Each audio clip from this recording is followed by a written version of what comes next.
This is Brian.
Hi, Justin.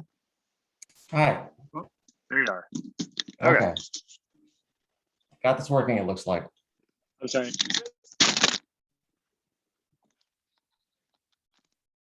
Make sure that Dustin gets in here too. Oh, hi.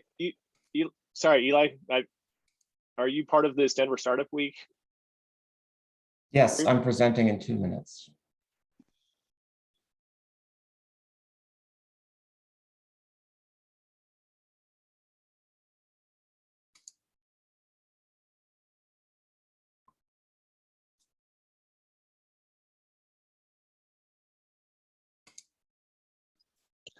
All right, Justin, hello, can you hear me? Yes. I don't hear your audio. I can hear you.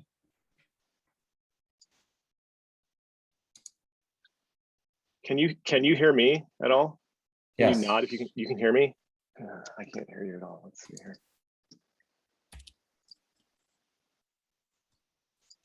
I got. Oh, okay. I got you now.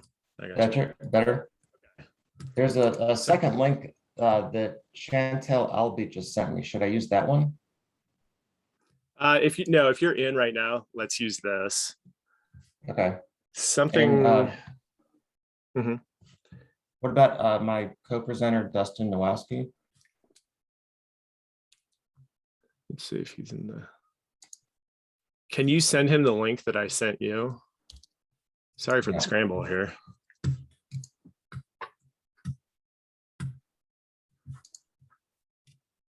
Okay, a couple questions while we look for him. You have slides, correct? Yes, and a video too. Okay. Do you want to, I know we're pushing right up against time. Do you want to do a quick test of the video? Just real quick. Sure. I think I have to make you let me make you a host.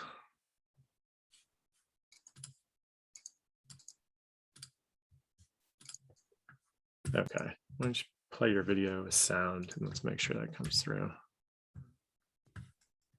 Nice to meet you, by the way. You Sorry too. for the yeah, my computer likes to get slow when I have the video on. I'm trying to email Dustin the link.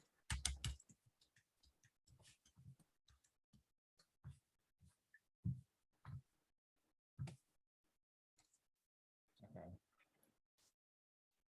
So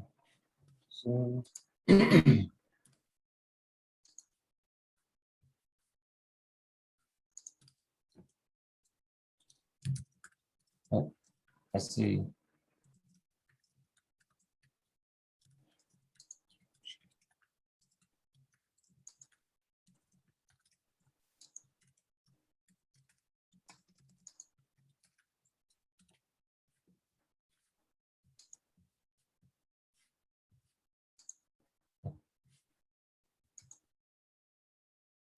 So here's the video.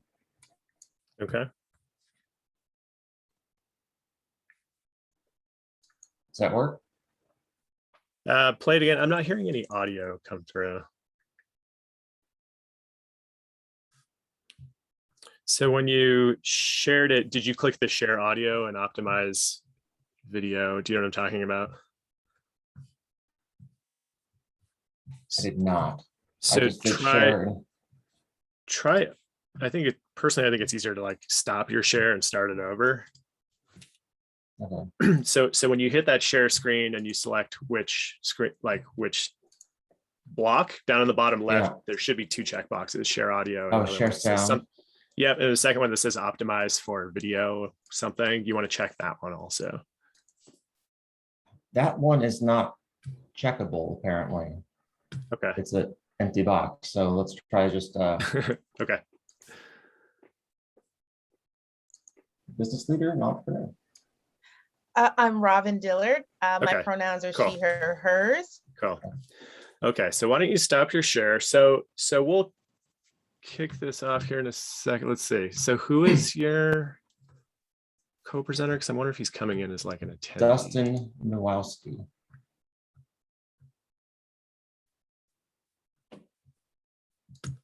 I don't see him. There are 18 people in the waiting room. I don't know if I should meet them yet. Yeah, I see all those folks. I don't see Dustin in there.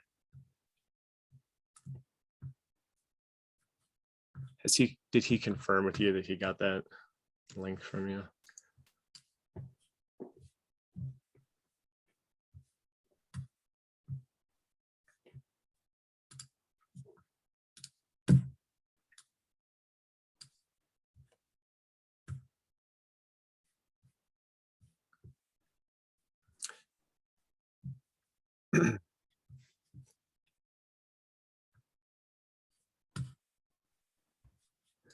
So so Justin, there's like an intro video from Denver Startup Week that's about, it's 5 minutes long for the people. It's kind of long, honestly, and it just feels like a commercial. That's fine. Do you want me to go ahead and kick that off now, though? Because I hate for that to cut into too much of. Yeah, that's fine. Let's do that and then see if we can get Dustin in. And while that's playing, I'll turn my video off so I can.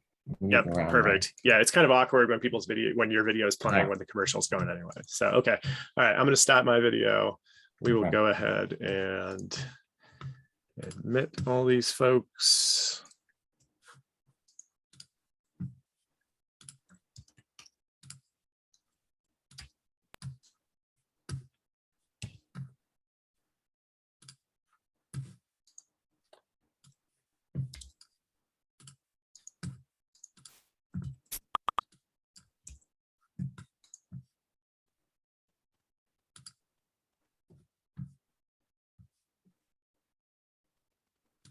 Welcome to Denver Startup Week. I'm Tammy Dorr, President and CEO of the Downtown Denver Partnership and co-chair of Denver Startup Week. This year marks the 10-year anniversary of Denver Startup Week. DSW has been the catalyst for lots of change over the past decade.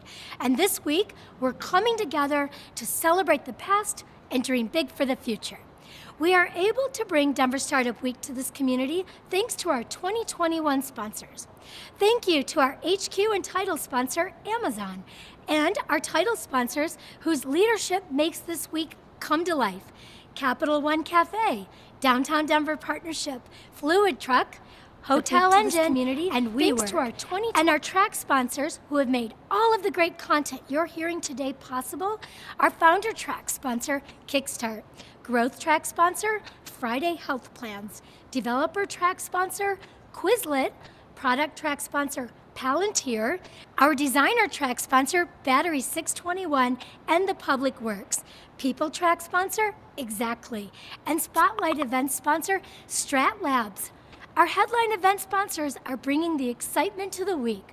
Thank you to B-Side Fund, Colorado Public Radio, Comcast, Coors Brewing, Denver Pavilions, Entrepreneurship at the University of Denver, JP Morgan Chase, Method, Moss Adams, Pi Insurance, Promontory Mortgage, Path, Southwest, Tattered Cover, and VF Venture Foundry. finally, thank you to our partner and member sponsors, all listed on the screen.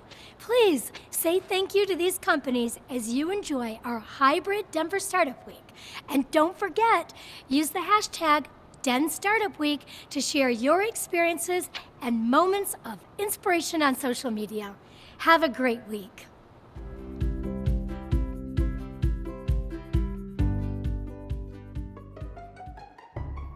Yeah.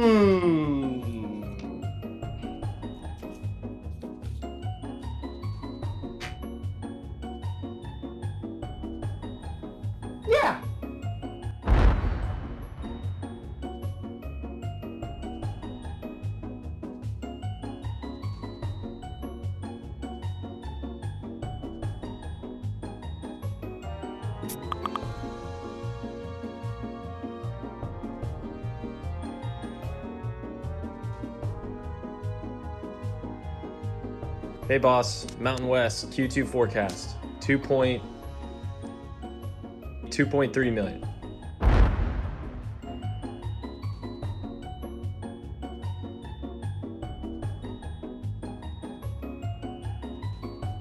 Nice. Are you kidding me? Come on.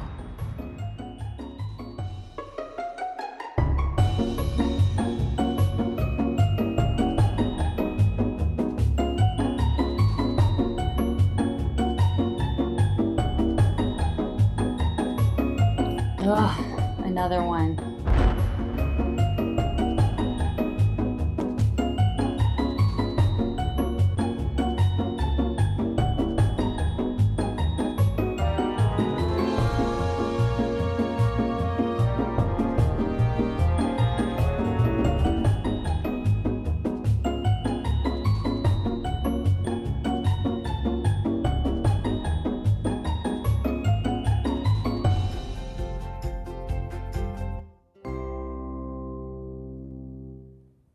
Hello everyone, welcome to Denver Startup Week. I'm Ashley. And I'm Emma. We are the People Track co-chairs and members of the Denver Startup Week Organizing Committee.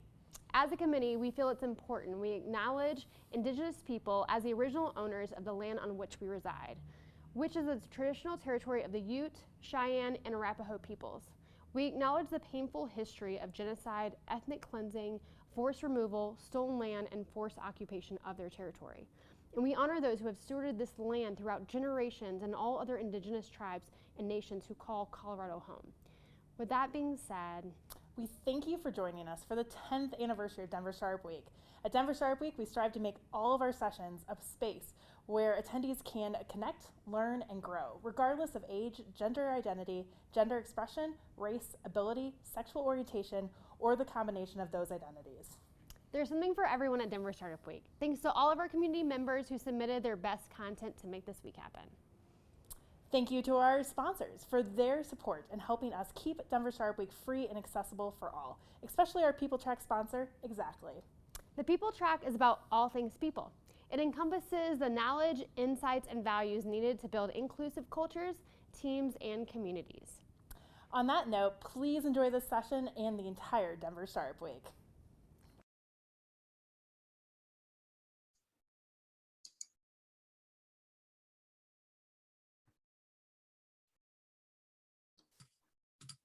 Okay, good morning, everybody. Sorry for the technical difficulties. I'm going to hand it over to Justin, but apologize for starting a few minutes late here.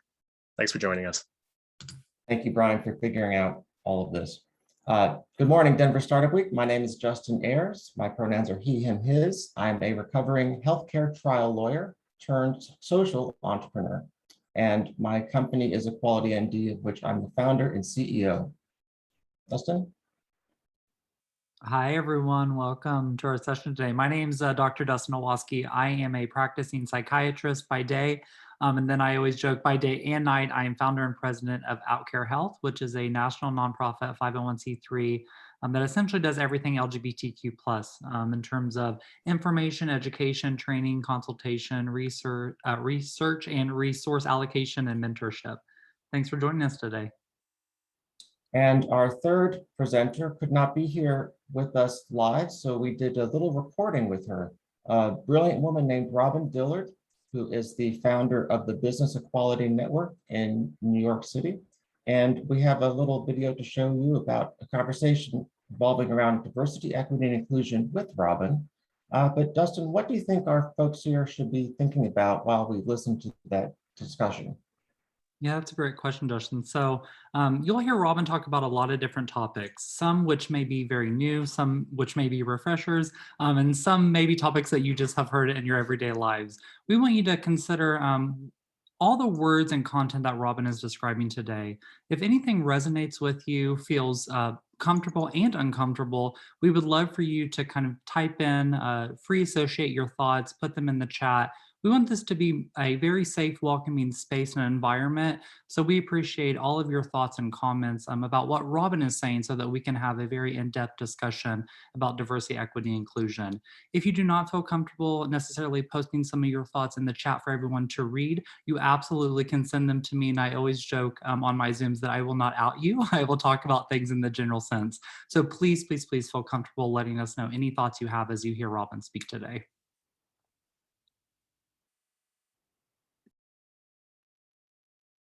Welcome, Robin. So glad you could join us today for Denver Startup Week virtually in this pre-recorded session. Why don't you help us by starting off with introducing yourself and your background as a business leader and entrepreneur. I'm Robin Dillard. My pronouns are she, her, hers. I am a recovering policy wonk. I started my career in the public sector, in the federal government, state government, and then federal government, and then earned a master's in public policy and took that degree over to private industry as a management consultant with a large technology firm, interfacing with government agencies, helping them to achieve their mission. And that makes sense for a public policy person. So how did I end up as publisher of and founder of an LGBTQ plus magazine? Well, it's because I'm always focused on outcomes. The policy wonk in me always wants to figure out how do we achieve the goal? And if the goal is economic empowerment for the LGBT community, how can I help do this? And the publication that I have, and it's a quarterly publication that's both digital and in print.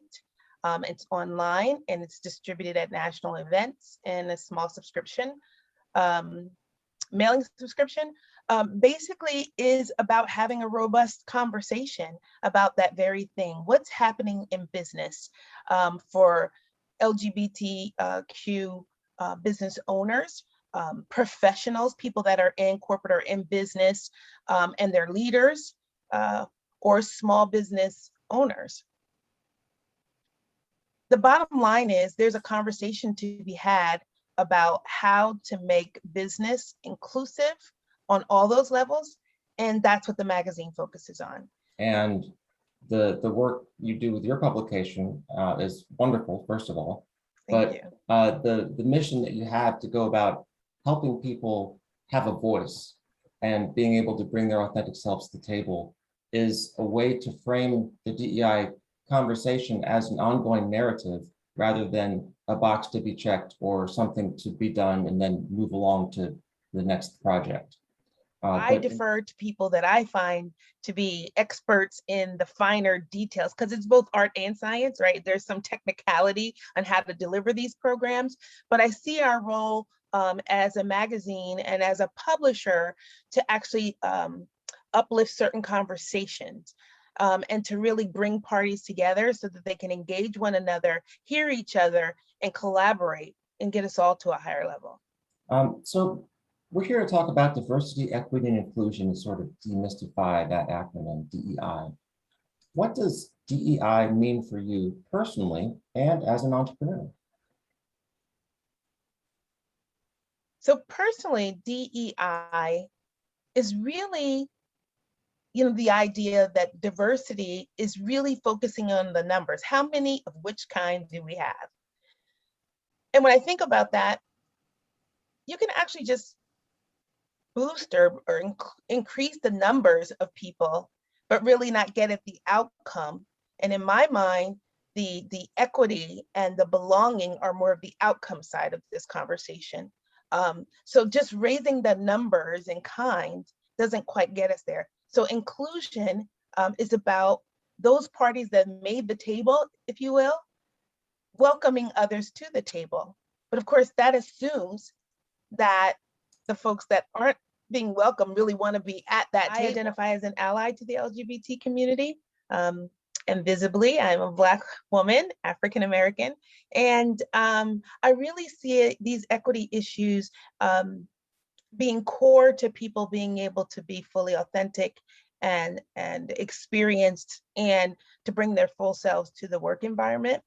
As a publisher and founder of the BEQ Pride magazine, and founder of BEQ, the Business Equality Network, it's one of the things that's primary as to how we show up in the market, what we do. And the premise here is, if folks don't feel really welcomed and able to be their full and authentic selves when they show up to work, to school, to be who they need to be in the world, we don't get all that we need from them.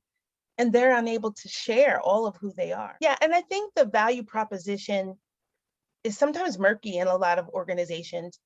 They're embarking on this, what they call a robust engagement and conversation with the LGBT community and all diverse communities for that matter, because sometimes it feels good or it's the right thing to do.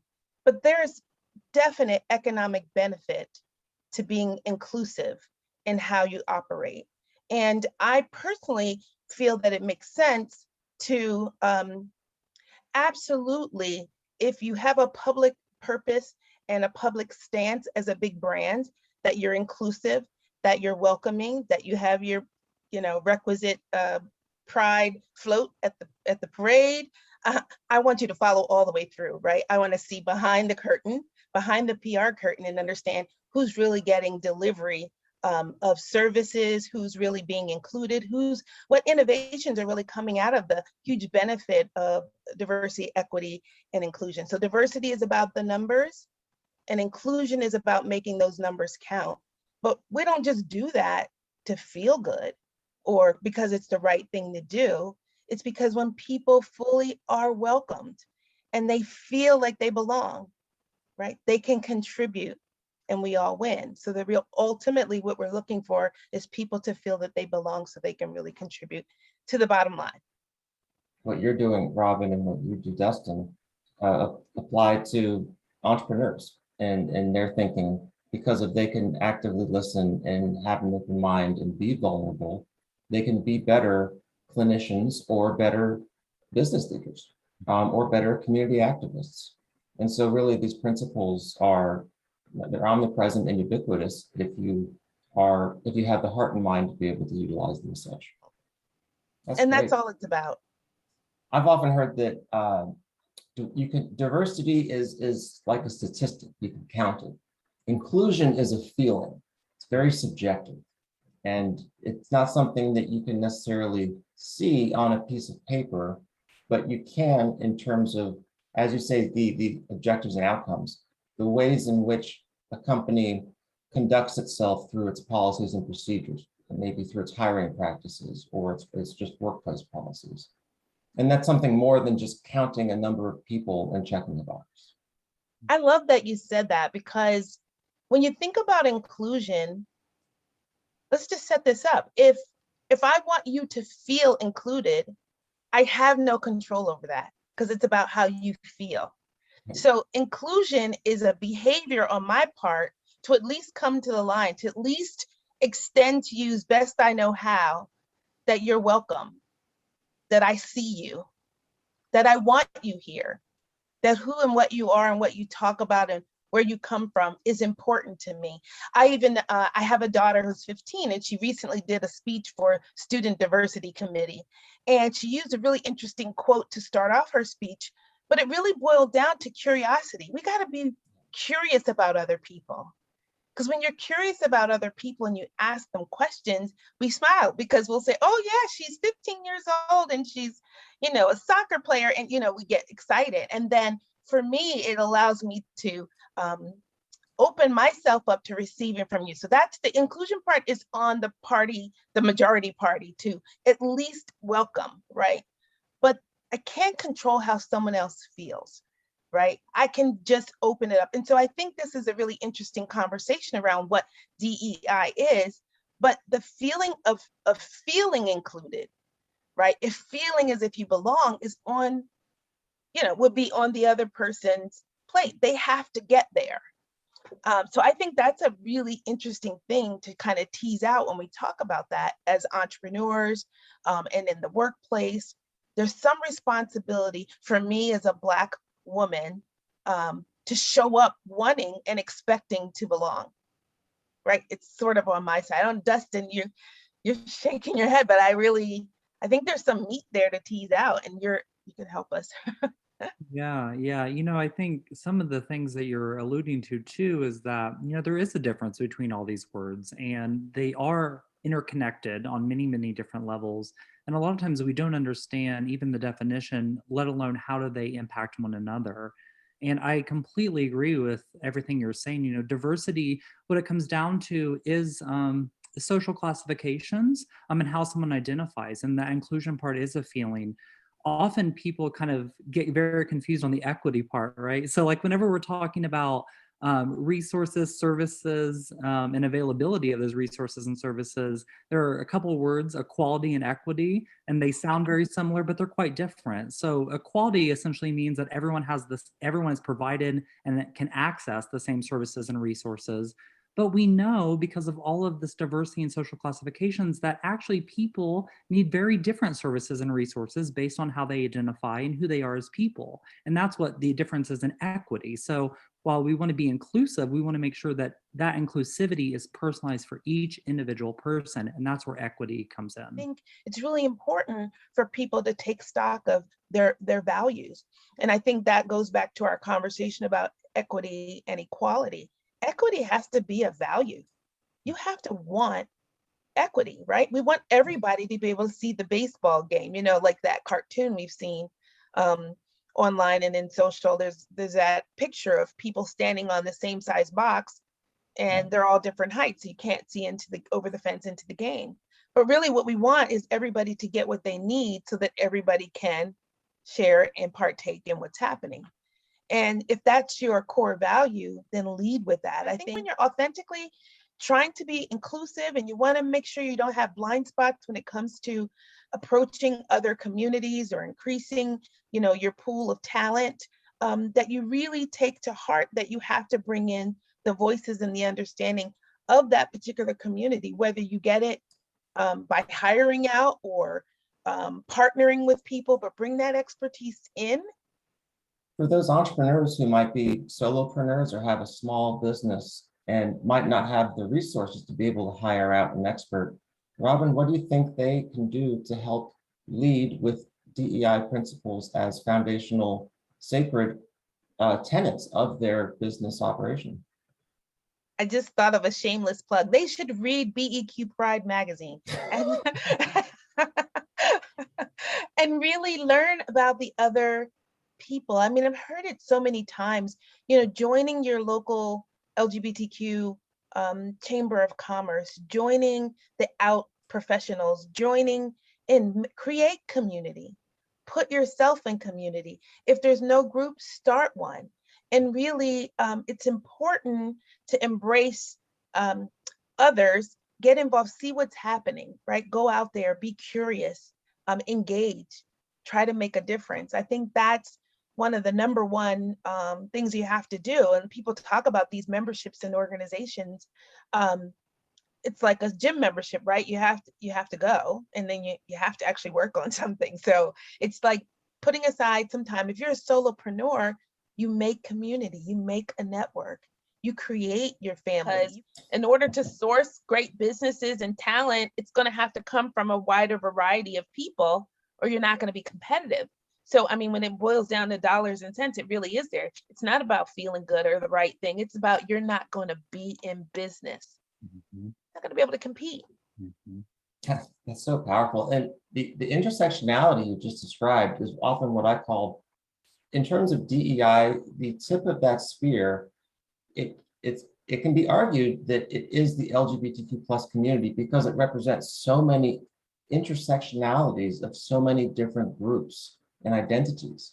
And if you can approach it from the wide lens of LGBTQ plus, you can easily then transition to different other affinity groups in a way that's organic, because you'll already be in a space of curiosity. And I think that that's a space for a lot of people to begin their DEI journey if they're listening to this and just starting out, and then asking themselves the hard questions, and maybe even going to other people and saying, help, I don't know, or going to other organizations that are in the space, like community centers or chambers of commerce, and seeing what resources are available. So I think the voice of the LGBTQ business community is ready for an enhanced, coming together, right? We just need to corral the voices and amplify them and say, we want more than just you telling us where to get our rainbow version of Oreos or whatever the product is. Yeah. We want something in return. I could care less about those Oreos. I really want to know, did you spend money with Equality MD? Right. And did you, get services in? Are you making a difference? Mhm. Yeah. Well, Robin, this has been so great. I so much appreciate your time and look forward to speaking with you again very soon. And Yeah, we'll absolutely. coordinate something. I'm glad you and Dustin could meet as well.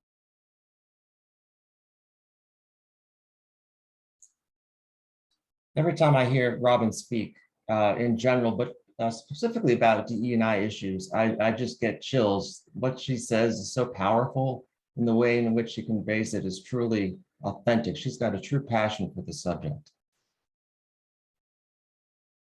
Dustin? Yeah, I can't agree more, Justin. I think Robin brought up a lot of good points about when we think about diversity, equity, inclusion, and trying to move away from not necessarily defining the words and understanding what those words mean, because we often fall into a pitfall that these are buzzwords. And we mentioned multiple times on the video, which I think we'll talk about again today, that we start to sometimes see these as a checklist of things that we have to do for X, Y, and Z reasons. And we really want to shift that thinking to say that, why are these entities important, and how can we look at them separately, but how can we also look at them as a cohesive way to run a business or an organization so that everyone feels like they're getting the same resources and services in a very equitable way. We had some comments in the chat during the video of some people doing some really great things when it comes to utilizing diversity, equity, inclusion principles. And I liked how Mary in particular used EDI as opposed to DEI, because really, when you look at those three terms and how they work together, you really have to approach it from the perspective of equity first. Because if you do that, it frames the entire narrative and steps that you'll be taking in advancing your diversity and inclusion initiatives. And we can go into some slides and discuss more details about that and maybe spur some conversation. Let's share my screen here.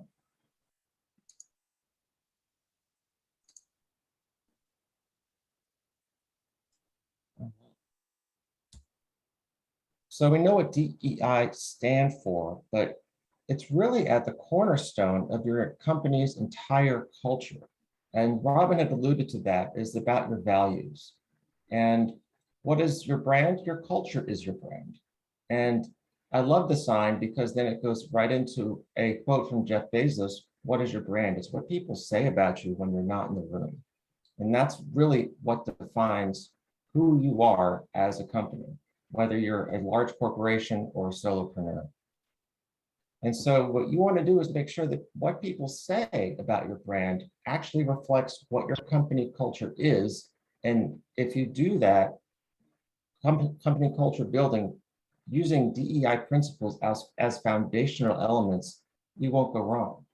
And as we were talking about getting into this as a starting point, where do you start? Because it's a very big issue. You can feel like you're dancing on shifting stands. You might not be Fred Astaire or Ginger Rogers, but you're doing your damnedest. But where do you start? And the LGBTQ community is a great start. Dustin, what do you think about that? Yeah, it's an excellent community to start, and I have a lot of reasons why. This is my day to day, so I can speak about this at length, actually. But when we're talking, to take a step back, when we're talking about brands, if you run your own business, your own organization, brand is really referring to those missions, those values, objectives of why you created the organization. That absolutely is formed from a particular culture or cultures, right? Whoever founded the organization has a particular way of how they view the world. But we often fail to forget that whenever we're bringing in other perspectives, our brain can change because of that. And I know Justin can absolutely say that this is true for Equality MD, and it's definitely true for my organization, Outcare. I started Outcare back in May of 2015. We look and feel and act very different than what we did. We're still rooted in the same overarching values of LGBTQ plus equity, but the way that we convey ourselves and what we care about has changed very dramatically. And we'll talk probably later at the end of this slide of how COVID really pushed different agendas and how we can really start to use one's perspective and culture within our brands.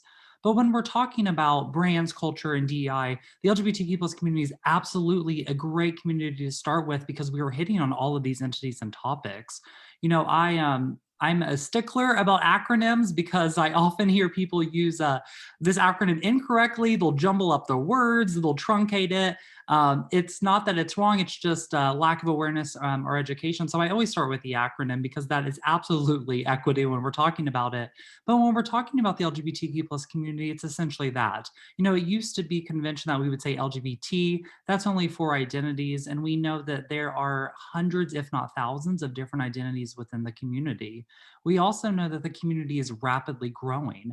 So from a economic business standpoint, this is absolutely a community that you should be aware of because we know that anywhere from 20 to 30% of Gen Z alone identifies as LGBTQ+, and generations after that will be much, much more in prevalence. So there are many reasons why you should be attuned to this community. One, when we're talking about diversity, we're hitting on a lot of different identities, and two, because of prevalence. But also, we often fail to forget that the LGBTQ plus community represents every other type of minority or majority demographic in terms of social classification.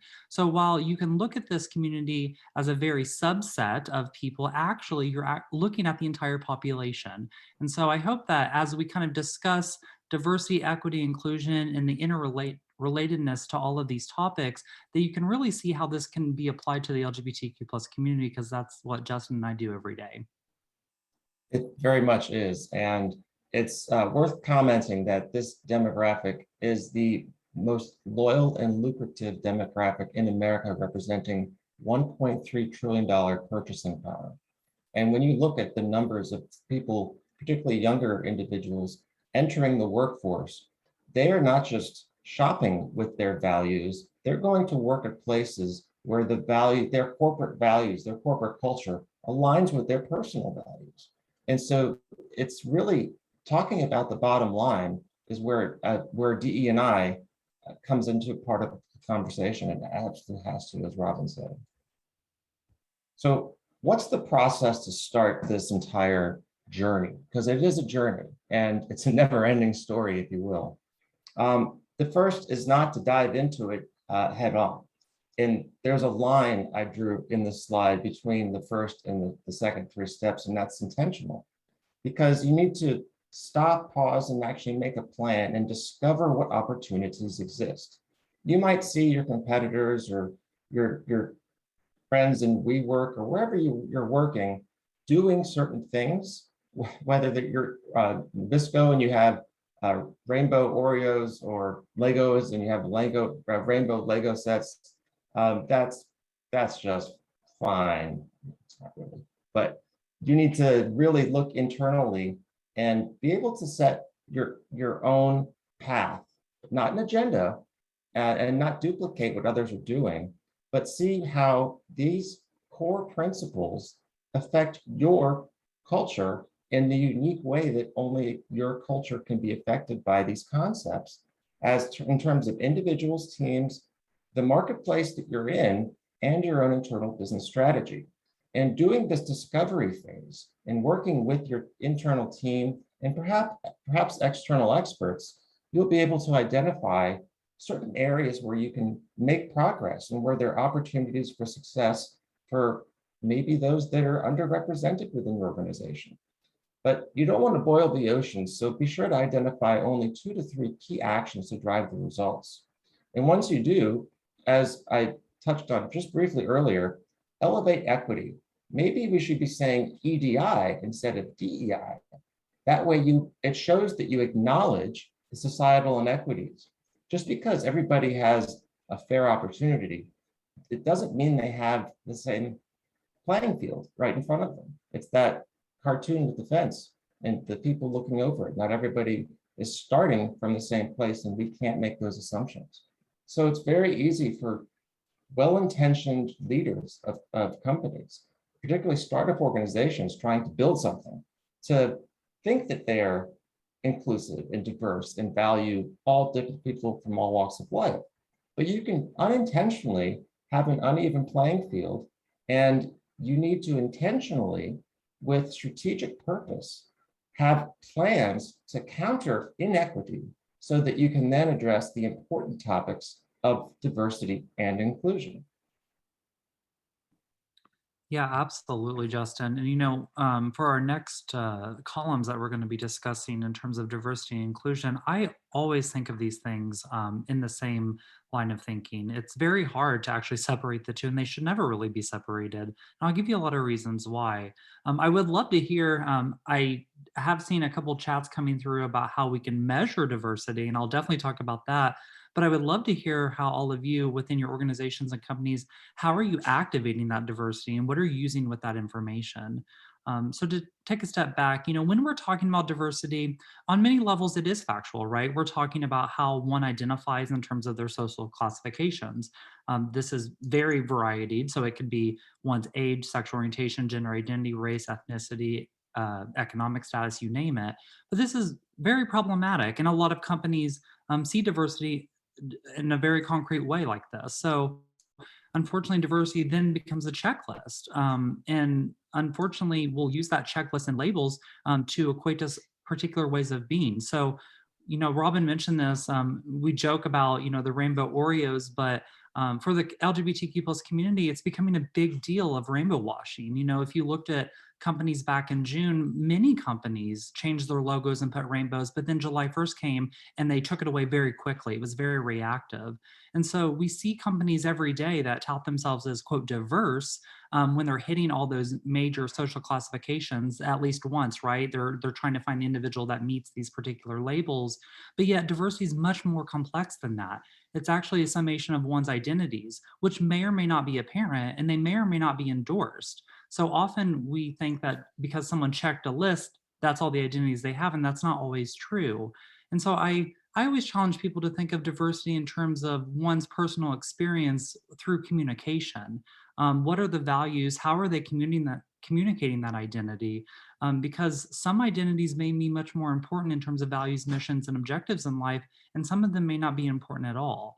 So unfortunately, companies often see diversity as purely factual as a checklist. And so they'll do things like unconscious bias training once a year, and they'll leave it at that. And then it eventually will evolve into the employees themselves feeling like tokens, that they have to speak and represent their entire communities, which may or may not be invited by that particular individual. So I'd like to challenge people to really start to push the envelope of diversity, not as a stagnant entity, but more of a dynamic entity that can definitely change with time, and it can change with one's culture. We see that all the time with social movements, that things get elevated for particular social and political reasons, as they should, and people may feel more inclined to feel inclusive or to talk about those identities within their culture. And so this is a very complex, dynamic thing. I'm a little biased because I'm a psychiatrist, but you definitely need someone who can be a good communicator, because if you can't, then we often see that miscommunication is always the root of majority of these conflicts, right? And so I always say, if you find yourself in an environment, whether it's your own work, you're an employee or you're a manager, and you see that biases, whether they're very subtle like microaggressions or they're very overt, you always have to start the conversation with validating diversity first and the experience of particular individuals, and then you can resolve those inner disputes. we always hyper focus on what the issue is, yet we never validate the actual experience of which that's coming from. And it's very, very important to start there. And Dustin, at that point, Will said that they're having some really intentional conversations, and where he is, and that's absolutely critical, because culture begins with those kinds of conversations. Because if you're not having those conversations, nothing's happening, whether it's equity, diversity, or inclusion. And absolutely having that conversation. I'm a big fan. I'm a researcher on some of them. I'm a big fan of assessments. I think they're fine. But at the end of the day, they're words, right? And it's another checklist. You really have to follow that up, and you have to have a conversation, whether it be one-on-one or in small groups, about what does that mean for the individuals. You definitely should invite people who have a wealth of experience and are experts in particular social classifications or particular minority communities. Like, I have a wealth of experience in LGBTQ+. At the same time, please follow that up, right? Don't just play the video and then say that you're done. You need to decompress. You need to process what was experienced, and then also what resonates with your culture and your brand, because there may be some themes that matter more than others, and not necessarily the entire 1 hour lecture that you got. So you definitely have to curate this to your own culture and your own organization.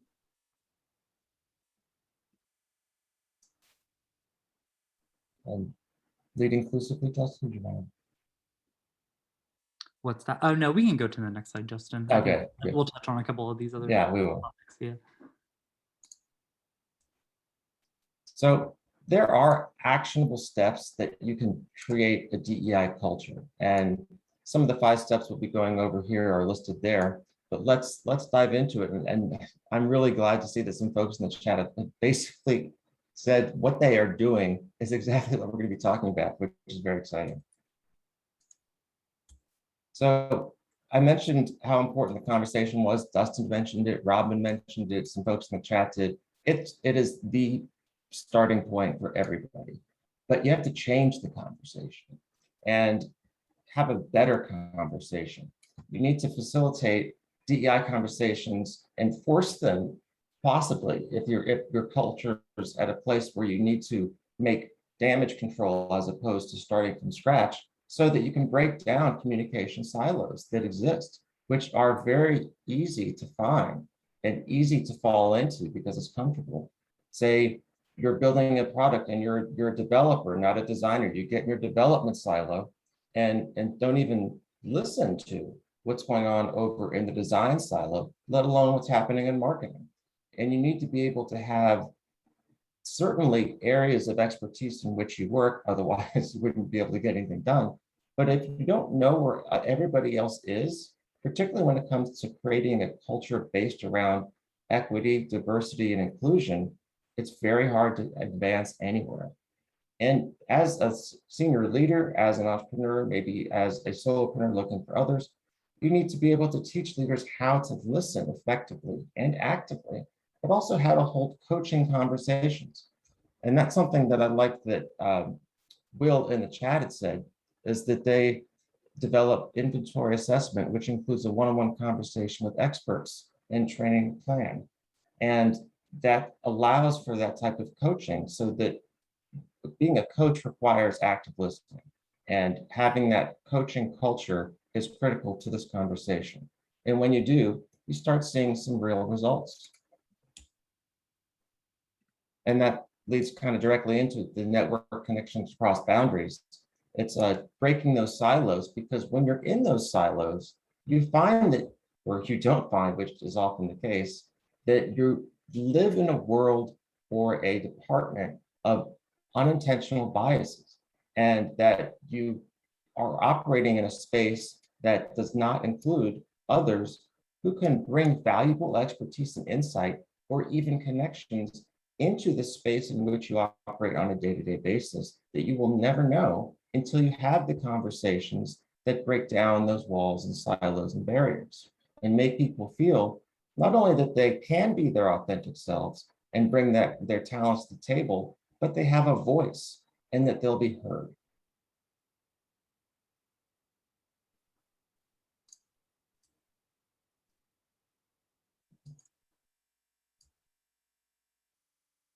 There we go.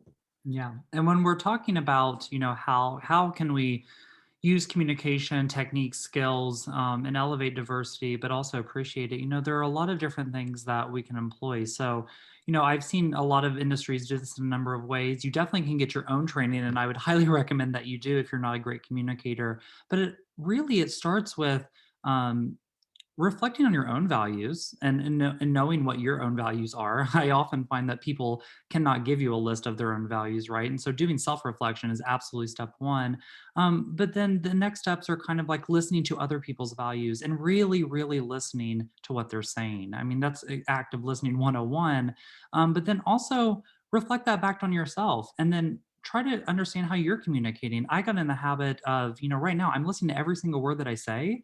So I don't say a word or a phrase that is considered quite offensive or biased in any way. I try my best to always be gender neutral. If I catch myself not using gender neutral phrasing, I will stop myself and I will apologize. Even if I'm not offending anyone in the room, it doesn't matter, because it could be offending someone else that may hear me later, or someone will perpetuate what I said.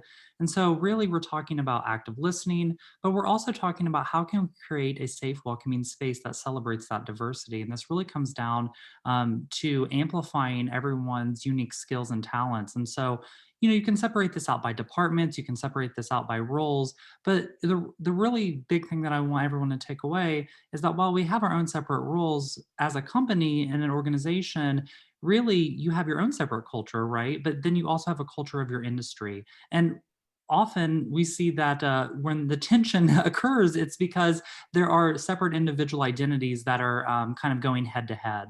And we have to put that in perspective that yes, that exists, right? People are biased and it happens.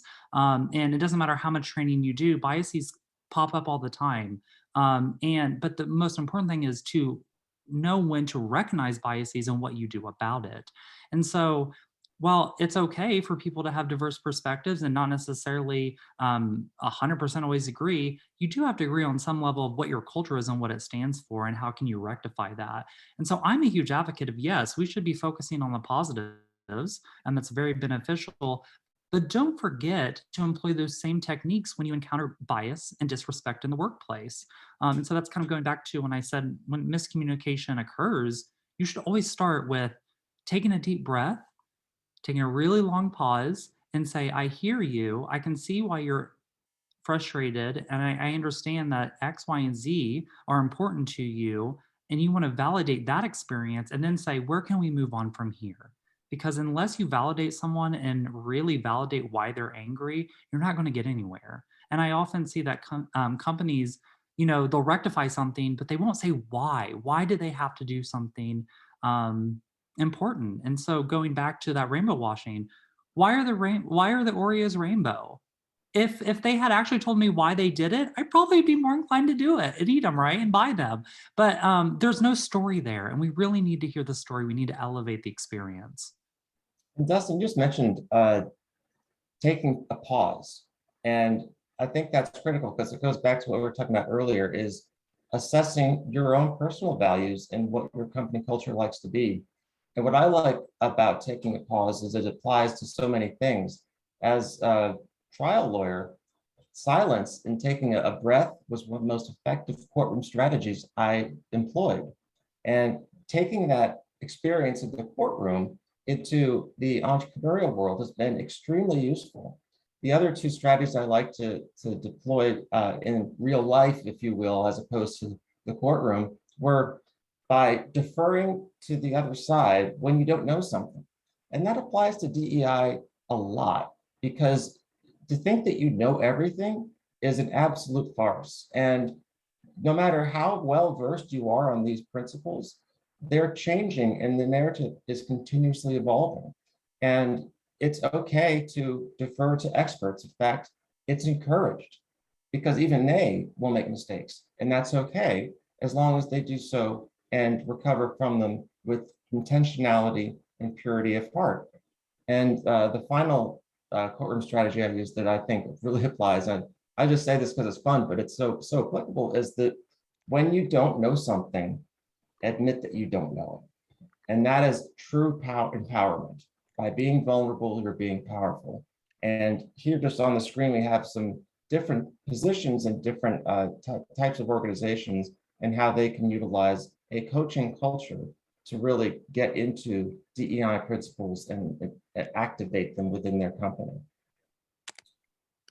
And some other things, just specifics, and some folks in the chat have mentioned that they're doing this, is actually reviewing the different practices within the organization, from recruiting and hiring and promotion, and who's getting what, when, how assumptions are made about whom, if at all, and are there different standards within the practices and how they're put out into the world, and what unspoken norms are there?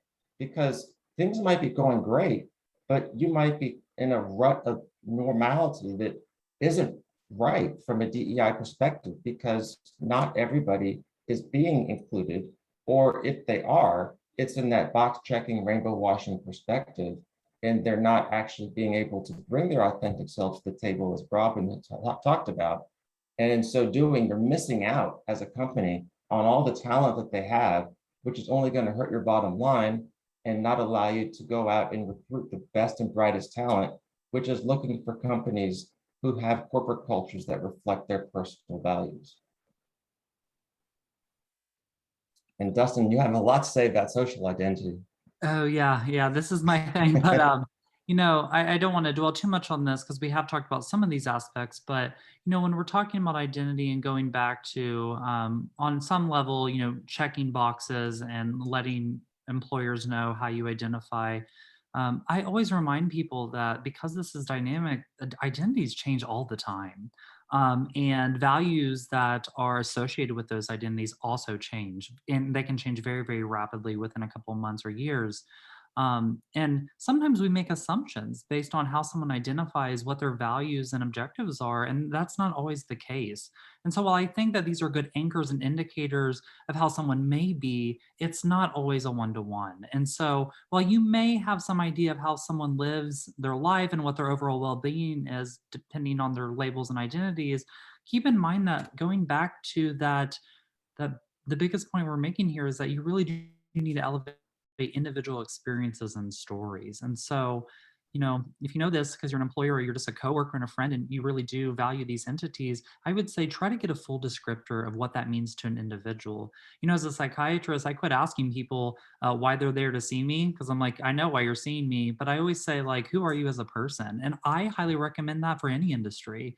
Start with, if you're doing interviews or a new coworker sitting by you, just be like, hey, who are you?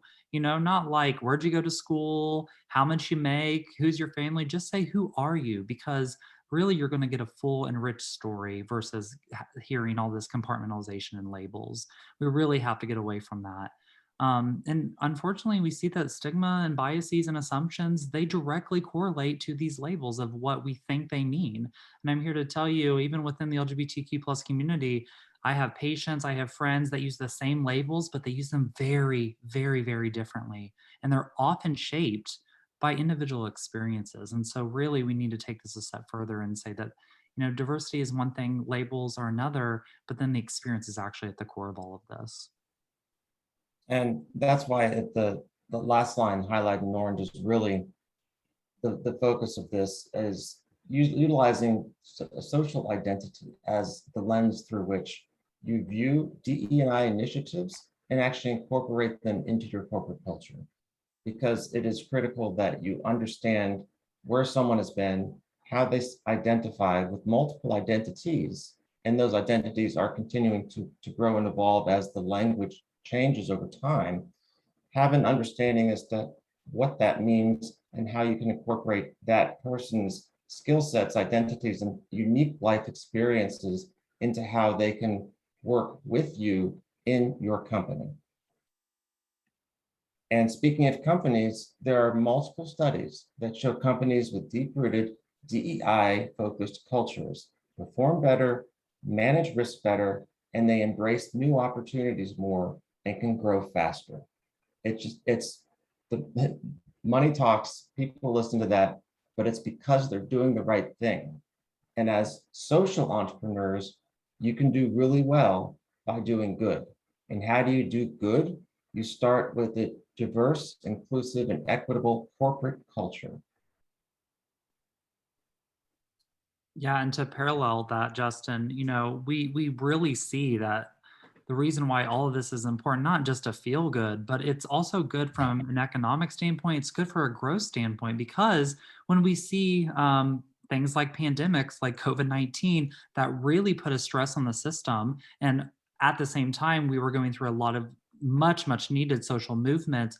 That strain challenged a lot of industries. And the industries that were not implementing diversity, equity, and inclusion are the ones that failed. They're the ones that we saw in the media that weren't addressing what was going on in terms of social, medical, and political inequity and inequality.